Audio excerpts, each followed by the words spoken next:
आंदोलनरत है। मैं जंतर मंतर पे खड़ा हूँ। मेरा सपना था कि आप लोग एक दिन सत्ता में आओ, आप लोग आ गए, लेकिन इसके लिए तो हमने सपना नहीं देखा था। इसके लिए तो हमने अनगिनत झूठे मुकदमे सहन नहीं किए, इसलिए हमने अपनी बर्बादी नहीं सहन की। हम भी पाकिस्तान से आए थे देश विभाजन के समय। मेरे पूर्वजों को 5 किले जमीन मिली थी गुड़गांव में, उन्होंने नहीं ली। उनके सारे भाई गदर में मारे गए थे। मैं नहीं चाहता कि और किसी घर में ऐसा गदर हो।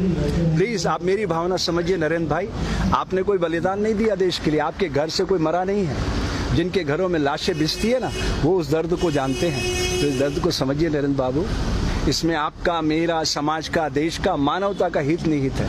आप भूल गए अपने धर्म को।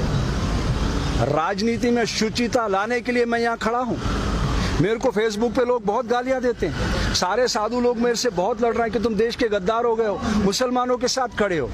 मैं आपसे पूछना चाहता हूं, आप कौन जाति के हो नरेंद्र भाई? अगर मैं ये कहूं हिंदू मुस्लिम सिख ईसाई समझो अपनी शान को, मजहब की दीवारों में मत बांटो हिंदुस्तान को, तो मैं ठीक कर रहा हूं? मैं देश को बांट रहा हूं।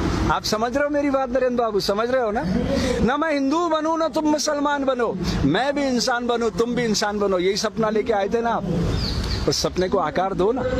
अभी कुछ नहीं बिगड़ा, 2024 में चुनाव है, 48 घंटे में रोज नाम तो बंद हो जाता है। पुलिस आपकी है, ये सारा देश आपका, सारा देश आपसे प्यार करता है। क्यों नफरत के बीज बो रहे हो आप?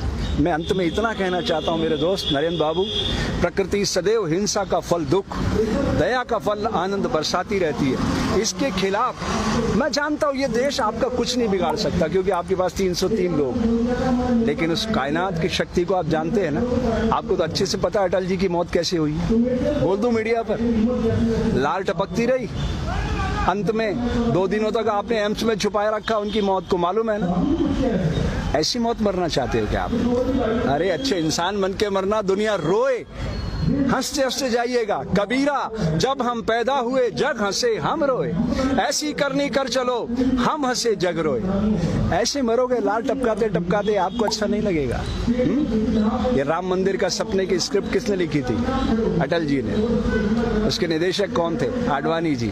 और आप उसके मार्केटिंग हेड थे, याद है ना?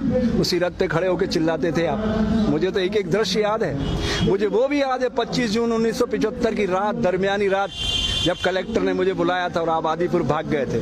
मुझे एक एक दृश्य याद है नरेंद्र बाबू, मैं भूला नहीं हूँ। इसलिए आपको याद दिलाना चाहता हूँ दोस्त, ये समय फिर नहीं आएगा। जिन्हें शक हो वो करे और खुदाओं की तलाश, हम तो इंसान को दुनिया का खुदा कहते हैं। मिटा दे अपनी हस्ती को अगर कुछ मर्तबा चाहे, कि दाना खाक में मिलकर गुले गुलजार होता है। तुम गलत दिशा में जा रहे हो नरेंद्र, कल पछताओगे।